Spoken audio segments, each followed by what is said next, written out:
Hi there. Thank you for tuning in to Grow Your Gifts. Today I'm going to talk about what is WWOOF. It's definitely a topic I love. Um, so we'll start with just the acronym of WWOOF. WWOOF stands for, and that's WWOOF. It stands for Worldwide Opportunities on Organic Farms. And I'm just going to tell you about it like I was telling a friend about it. Yeah, it was amazing for me. It was the adventure of a lifetime. And I also refer to it as woofing or, woof. And I first heard about it in maybe like around 2020. And from there, I just kept researching like crazy. And I actually had my adventures through Workaway, which is very similar to WWOOF, but I found that for me, like WWOOF was more sort of international, really good for that opportunities, but Workaway I found was more accessible and like easy for me for Canadian locations. So that was my experience, and yeah, I went through Workaway. So if you just look up Workaway, you'll see what that is. So what is WWOOF? Basically, in a nutshell, it is a work exchange program.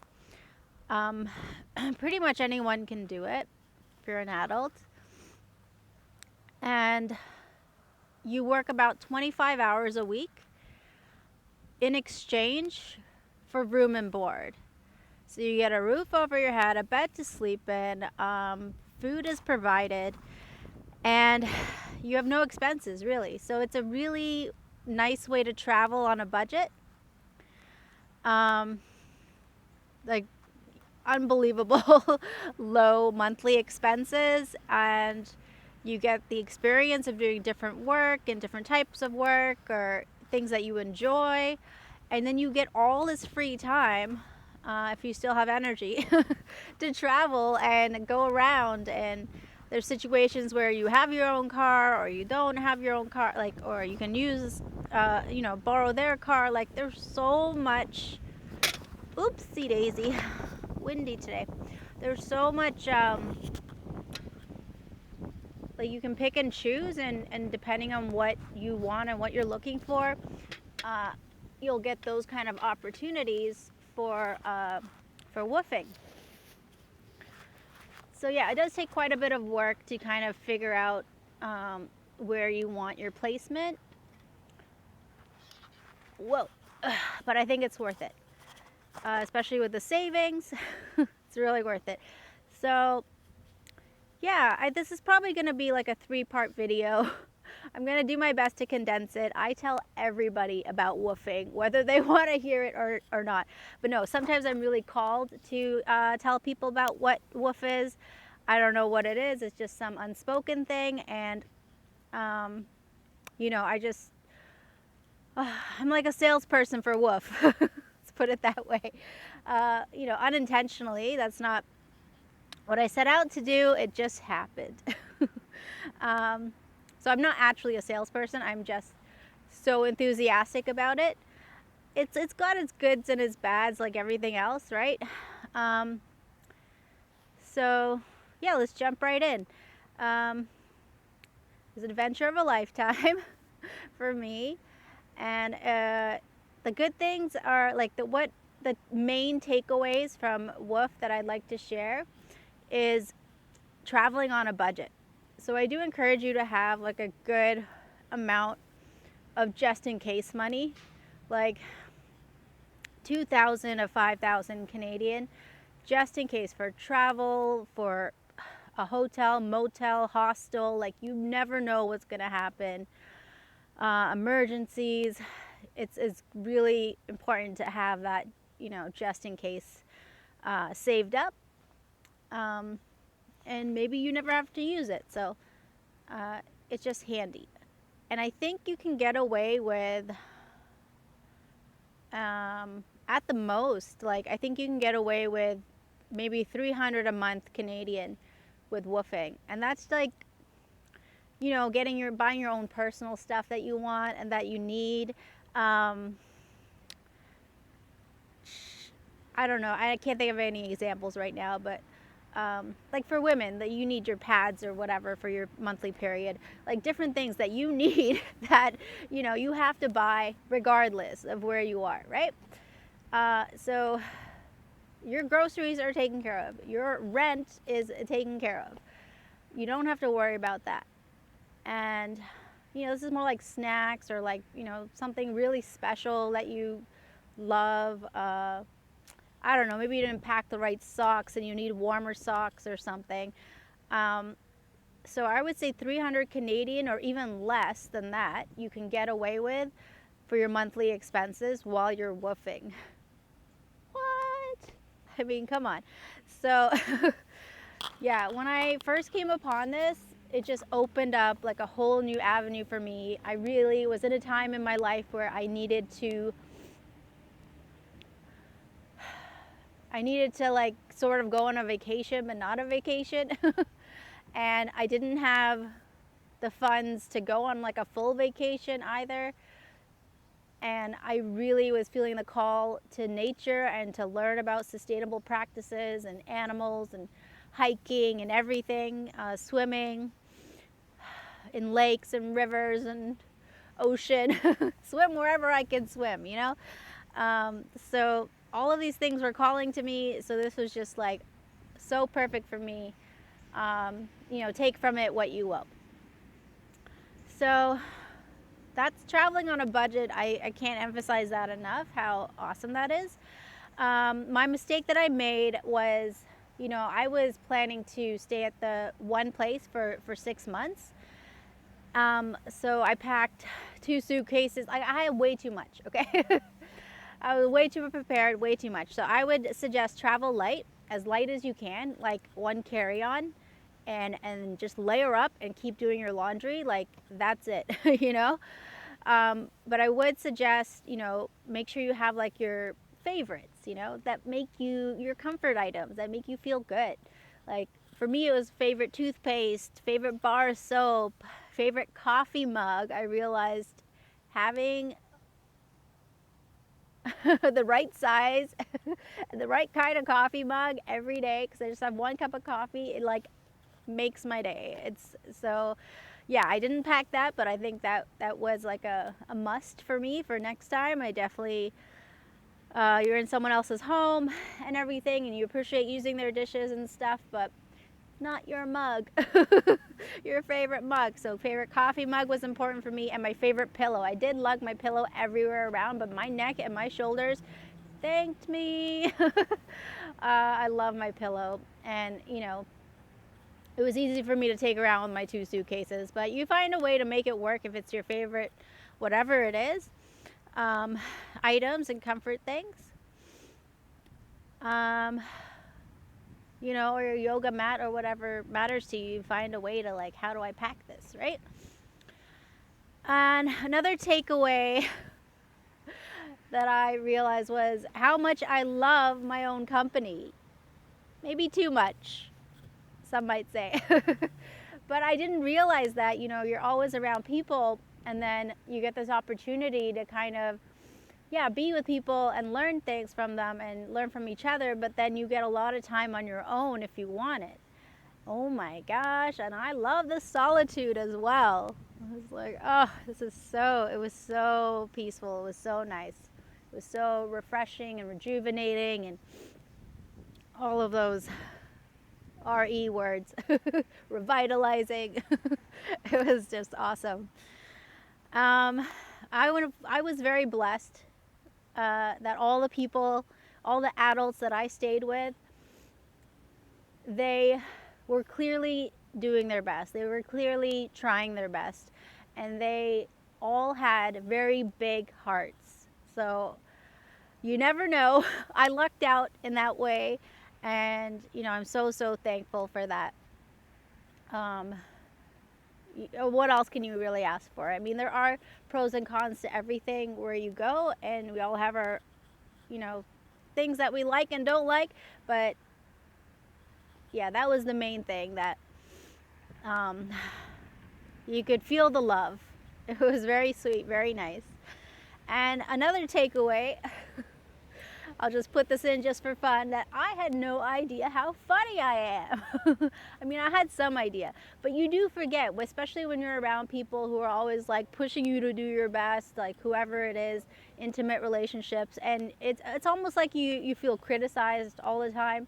But hey, let's not give our power away. Let's not put it on other people. The truth is, I got into a bad habit of maybe criticizing myself too much, and then not sort of allowing myself to relax and like make those jokes or be funny. Like I started maybe putting myself in a box. I got in a rut. We all do that. We all do that sometimes, and it's nice and easy to be like, well, it's your fault. No, it's your fault. But come on, let's take some ownership. That's what I say to myself. And when I put myself in this environment around random people and random places and all these things, it's as if something kicked on, and I had to learn to just be more in the moment.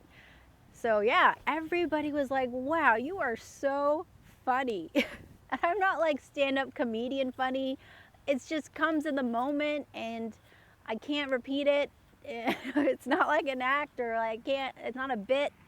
I don't know how it works, but that was my realization, that I really appreciate humor, and I really appreciate a sense of humor and lightening the mood. And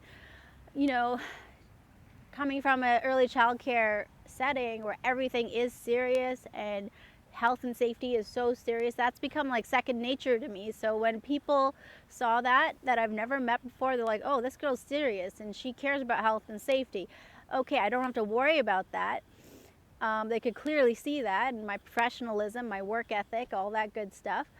Then we could kind of lighten the mood and make jokes, and it was really a good time. And it was just so wonderful to get that feedback, honest feedback from many different people. They were like, you really know how to cook, and you are super funny. So, aw, it was really nice. Yeah.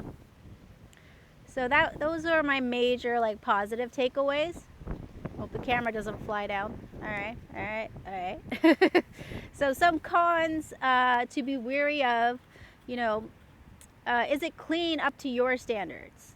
I mean, that's not the worst thing in the world, because I have no problem cleaning. I have no problem cleaning other places. Whoa. I just ask for the supplies I need. Usually it's vinegar, water, spray bottle, and away I go, So, and a rag or whatever, a cloth. Maybe not a rag, but one of those cloth things for cleaning. Ah, everything's blown away. Oh my goodness. All right, we're good. So, the other thing is privacy. Everybody has a different comfort level, and you want to ask yourself, like, is the privacy at your comfort level? So I think what really helps too is to clarify with the person that you're staying with, that you're doing the work exchange. They call them the host. So clarify with the host that, oh, maybe we can do like if I'm staying with you for a month, maybe we could do like a 1-week trial, or if I want to stay with you longer, maybe we can do a 1-month trial, or whatever it is, for them and for you, because they don't know you. They don't know what you're like, and maybe you're a great person, but there's just something about you that annoys them. So it's nice to just be like, okay, it's not personal, but this isn't working for whatever reason. And it's really nice to just have that, like, okay, let's just have a trial and, do our best and see if we're compatible. Because they do really appreciate the help around the farming, the gardening, and all the work that they have to do, cooking, helping with the kids, like whatever you're into. Like, I wish that I knew like woodworking and those kind of trades or something, like working with my hands more, because there's a lot of demand for that in woofing and workaway. You can travel pretty much anywhere if you have carpentry skills and things like that. Um, hot tip. So I don't, but I have other skills, and they were much appreciated. Like I did deep cleans, I did organizational, um, that made their life easier to maintain. So it was all very much appreciated. So yeah, is it clean, and how's the privacy? So in that area, I think it really helps to do a Zoom interview before you commit to anything, like a video, FaceTime, whatever interview. So they have their questions and you have your questions. Like, really think about it, come prepared, do your research, make sure to ask all the questions that you can. I mean, sometimes people will BS you and they'll just say whatever just to get you there. So you have to kind of discern as well and use your intuition as much as you can. Like a big red flag for me is when you don't have pictures of where you're going to be staying. So I think I made sure to, even if they haven't posted it on their website, but I love everything about their place that they have posted, but they have no pictures, then I will ask. I will, can you just take a few minutes to just take some photos and then send it to me? That would be great. Like, where am I sleeping? The washroom I'll be using, the kitchen I'll be using. Those are the three main things for me. So you'll see what you need and what's most important to you. And definitely, ask for pictures. I mean, there's no guarantee that that's what it's going to look like when you get there either. But hey, if you have cleaning supplies, I can clean my own space, no problem, and maintain it. But that's just me. And I don't mind. Like, I'm okay with privacy. I put my headphones in, I don't hear anything. When it's my time, it's my time. I'm in my room, or I'm out in nature, or I'm cooking in the kitchen or whatever. And I always had my laptop, so I always had something to watch or whatever. So that's me. That was my comfort, my music. Gotta have my music. But as long as I had headphones, I was golden. So yeah, in terms of where did I go? What did I do? So in a nutshell, it was 6 months in BC at 6 different locations. British Columbia, Canada. And that was from June to December of 2021. And then I also did 3 months in Elsnore, Ontario. Yes, like the Elsnore beer or like the skit. Oh, I can't remember them. I think they're from SNL. From Honey, I Shrunk the Kid. What was his name? I don't remember. But him and the other guy, and they did like Canadians, and it was all about Elsnore beer. It was really funny. Maybe it wasn't SNL, it was SCTV. I don't know. But I stayed in Elsnore, Ontario for 3 months in the wintertime, from December to March 2022. So altogether, that's 9 months of woofing, basically. I did it through Workaway, but it's just easier for me to call it woofing. It's more well-known globally and everything. So, yeah, that's what I mean by adventure of a lifetime. That's a long time. It's a long trip. It's a lot of experiences, a lot of places, but it was amazing. So yeah, I'll just keep this video short and just go into the overview of where I went, and then maybe the next 2 videos will go more into the details of each place.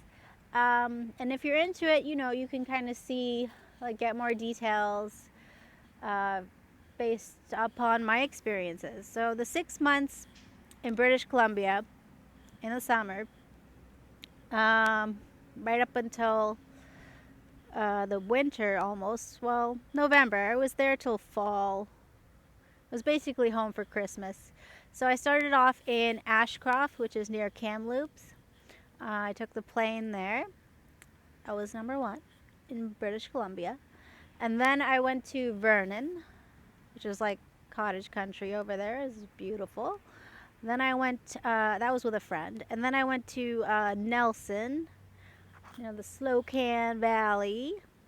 Again, beautiful. All these places were beautiful. I cannot stress that enough. And then I went to Kelowna.